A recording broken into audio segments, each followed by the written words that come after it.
सूची बोले शौनिक। एक दिन परमानंद में निमग्न हुई चंचुला ने उमा देवी के पास जाकर प्रणाम किया और दोनों हाथ जोड़कर वह उनकी स्तुति करने लगी। चंचुला बोली, गिरिराज नंदिनी, स्कंद माता उमे, मनुष्यों ने सदा आपका सेवन किया है। समस्त सुखों को देने वाली शंभु प्रिय, आप ब्रह्म स्वरूपिणी हैं। विष्णु और ब्रह्मा आदि देवताओं द्वारा सेव्य हैं।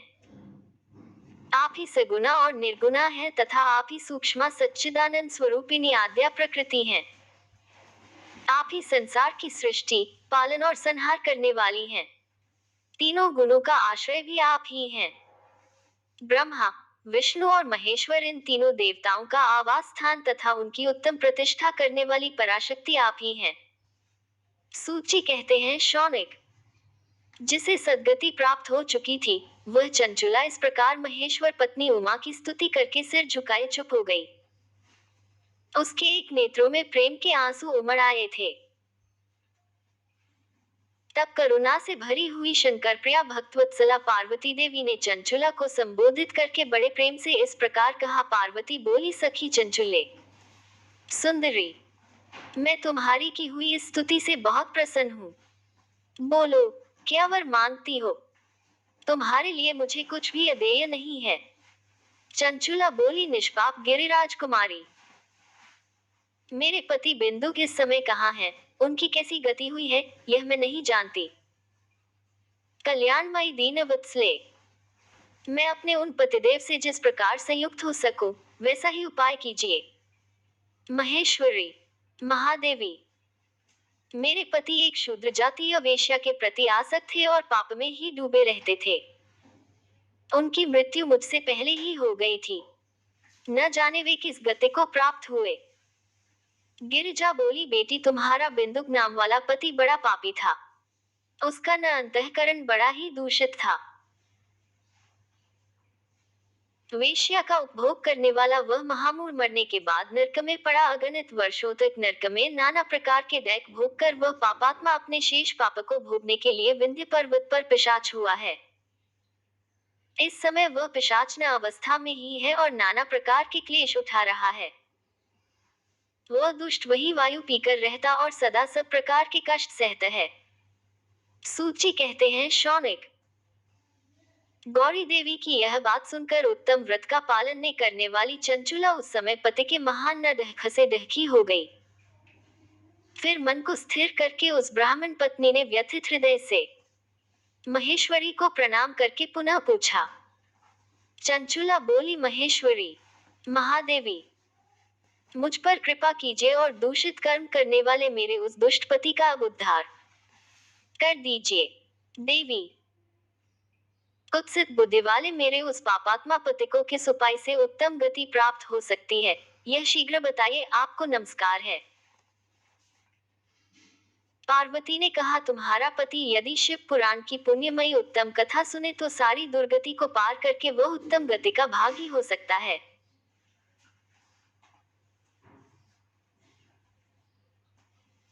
अमृत के समान मधुर अक्षरों से युक्त गौरी देवी का यह वचन आदर पूर्वक सुनकर चंचुला ने हाथ जोड़ मस्तक झुकाकर उन्हें बारंबार प्रणाम किया और अपने पति के समस्त पापों की शुद्धि तथा उत्तम गति की प्राप्ति के लिए पार्वती देवी से यह प्रार्थना की कि मेरे पति को शिव पुराण सुनाने की व्यवस्था होनी चाहिए। उस ब्राह्मण पत्नी के बारंबार प्रार्थना करने पर शिव प्रिया गौरी देवी को बड़ी दया आई।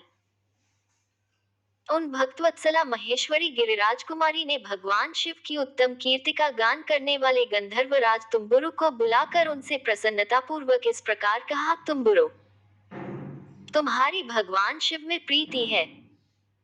तुम मेरे मन की बातों को जानकर मेरे अभीष्ट कार्यों को सिद्ध करने वाले हो।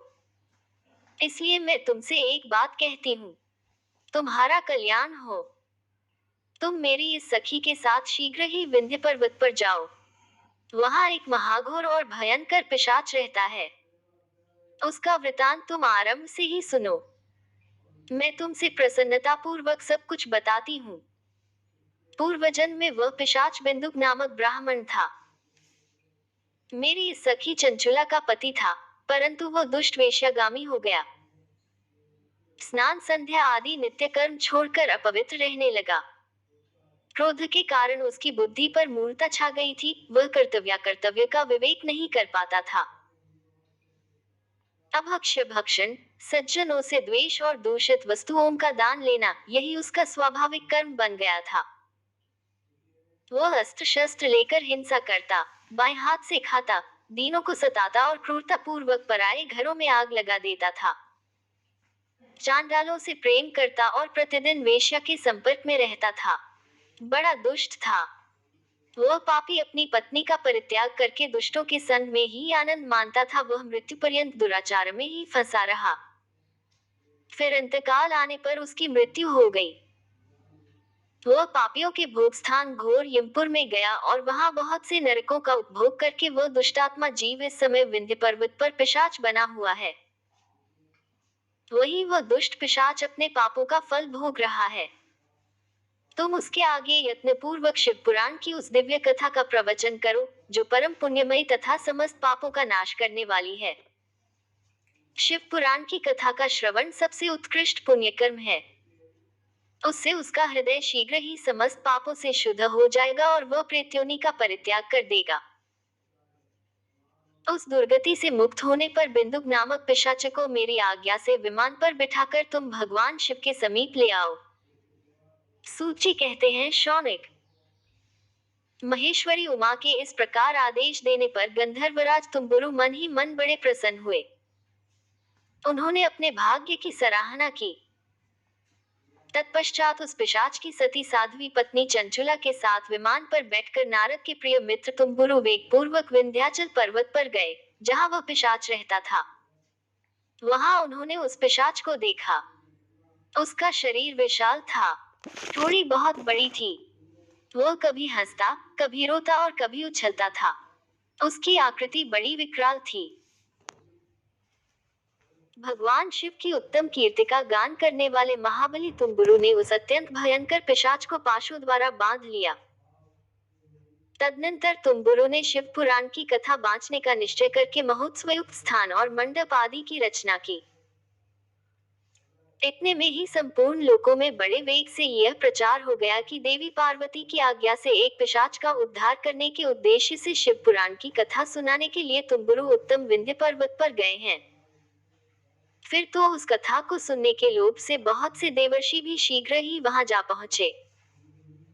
आदर पूर्वक शिव पुराण सुनने के लिए आए हुए लोगों का उस पर्वत पर बड़ा अद्भुत और कल्याणकारी समाज जुट गया।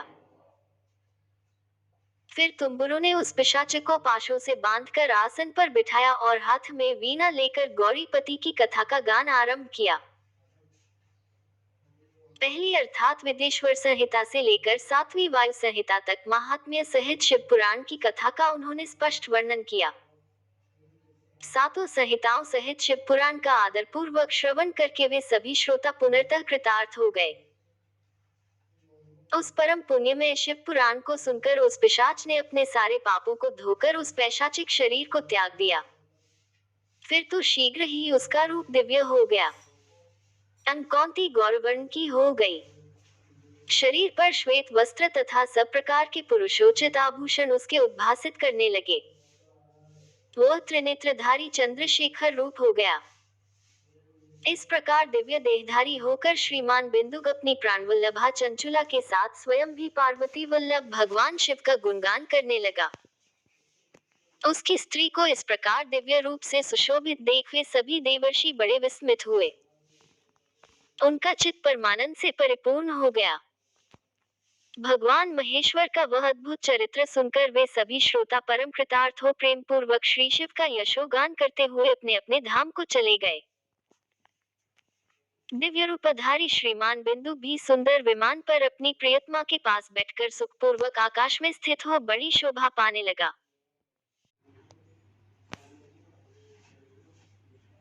तदनंतर महेश्वर के सुंदर एवं मनोहर गुणों का गान करता हुआ वह अपनी प्रियतमा तथा तुम्बुरु के साथ शीघ्र ही शिवधाम में जा पहुंचा। वहां भगवान महेश्वर तथा पार्वती देवी ने प्रसन्नता पूर्वक बिंदुक का बड़ा सत्कार किया और उसे अपना पार्षद बना लिया। उसकी पत्नी चंचुला पार्वती जी की सखी हो गई।